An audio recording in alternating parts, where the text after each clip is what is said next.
Nagaasiniif haa baay'atu hordoftoota chaanaalii kootii ashamaa harka fuunee akkam jirtu nagaa keessanii ani nagaadha galata waaqayyoo baga nagaa taatanii viidiyoo kana laayikii godhaa isiniin jedhaa eessa jirta yoonaan jettan booleen jira micayyoo obboleessa kiyyaa tokko geggeessuu deeme jechaadha durbiitti walii oollaa kun abbaadha inni kun inni deemaa jiru.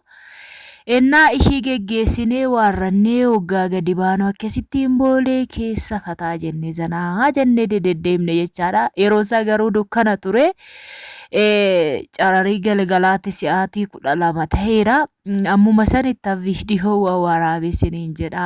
Ennaa fayyaa keessanii mitiiree bagee jiraattanii kinoo akkana fakkaatti qabooleen dhugaa dubbachuudhaaf baay'ee tokko namadha jechaadha. Innaa micayyittii geggeessinee abbaa wajjiniin akkuma carraa ta'eenis abbaa wajjiniin dhaqee tanan geggeessee egaa akkana deebinee bootaa kana iddoo kanaa iddoo bishaanii faa jira.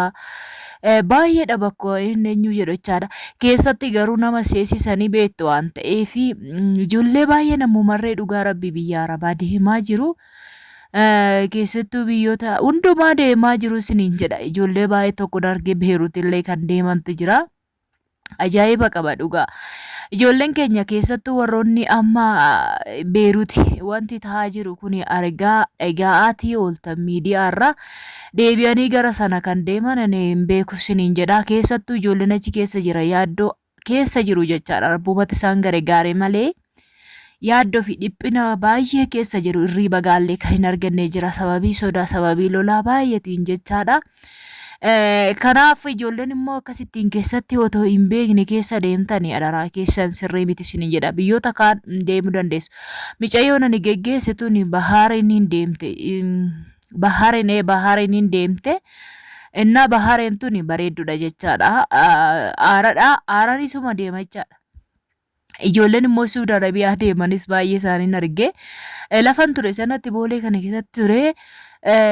Ijoollee Suudi Arabiyaa keessa deeman karaa mootummaatiin kan deemantu jira. Akkasuma uffatallee kan kaawwatanii lakkoofsa bilbilaa fa'aa irratti barreeffamee fi akkasitti kan deemantu jira jechaadha. Isaan kun akkam taasisan ijoollee baay'een akkasitti gaafa deeman birriin isaanii gimmaashii irraa murama jechaadha. Kana garuu rakkoon tokko irra ga'uu hin danda'u ijoollee kana karaa mootummaatiin.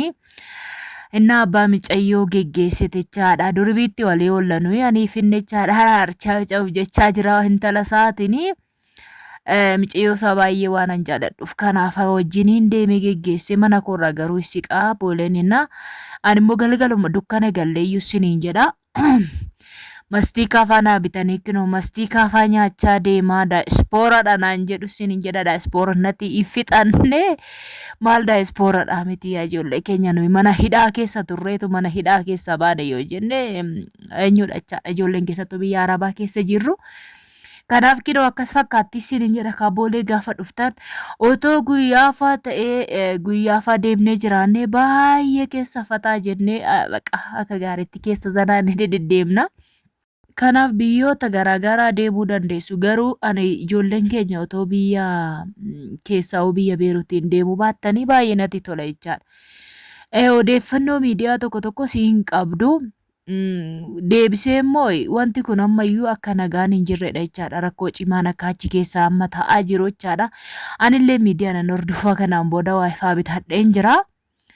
Kanaafuu ijoolleen achi keessa jirtan akka waaqayyo si gargaare karaa keessaa baataniin qofa barbaadadhaa isiniin jedha. Kun akkas fakkaatti booleen karaan kun karaa seenanidha jechaadha. Karaa seenanii waraaben malee karaa baanuu waraabeen ture garuu viidiyoo isaa gadi isiniin lakkifne gaafan galu sana waraabeen ture baay'ee tokko waraabee jechaadha karaa baanu.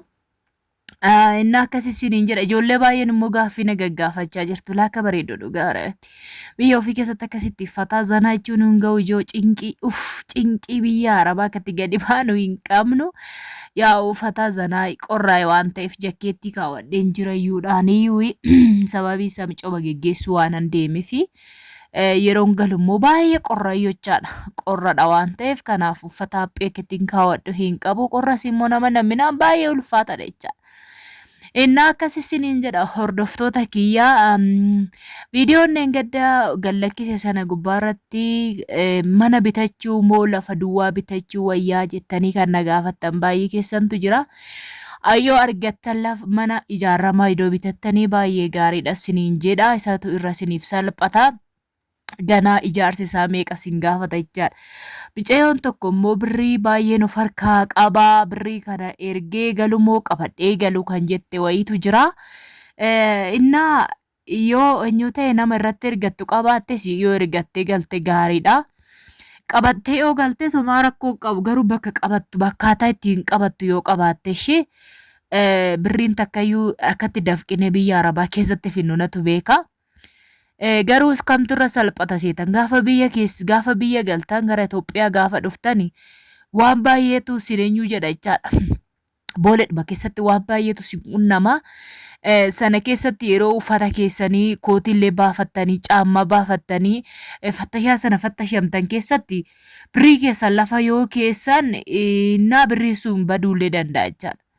Kanarra yoo isin danda'ame ergattanii togaltanii irra gaariidha siin jedha obboleettii kiyya gaaffii na gaafatte birrii kee ergadhuuti dursii galii akkasuma immoo birrii xiqqaan qabaa warri jettan birrii likkanyaa baay'ee osoo hin taane birrii xiqqaa warri qabdan immoo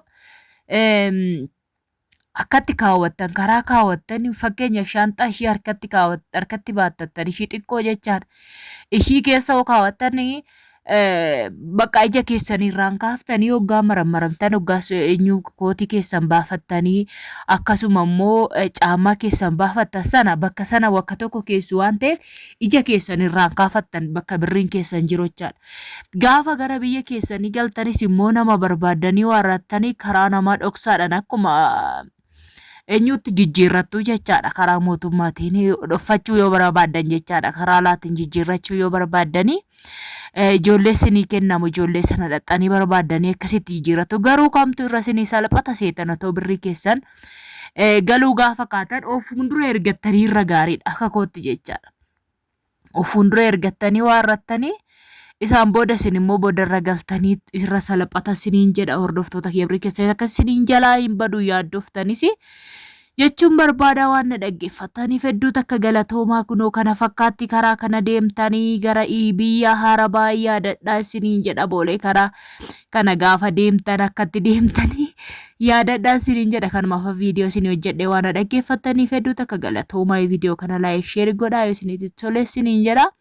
Yaada qabdan immoo gaaffii qabdan waan barbaadan na gaafadha. Gaaffii keessa isiniif deebisuudhaaf ani firiidha isiniin jedha. Kanaan booda dura waa'ee faannaa hojjechuu waan dideeffamu immoo waa'ee faa waan bitadhee fi kanaaf iyyuu firii deemiin qabaa mana koon jira waan ta'eef gaaffii barbaadan na gaafadha. Yeroo gaarii turtii gaarii baay'ee isin jaalladha.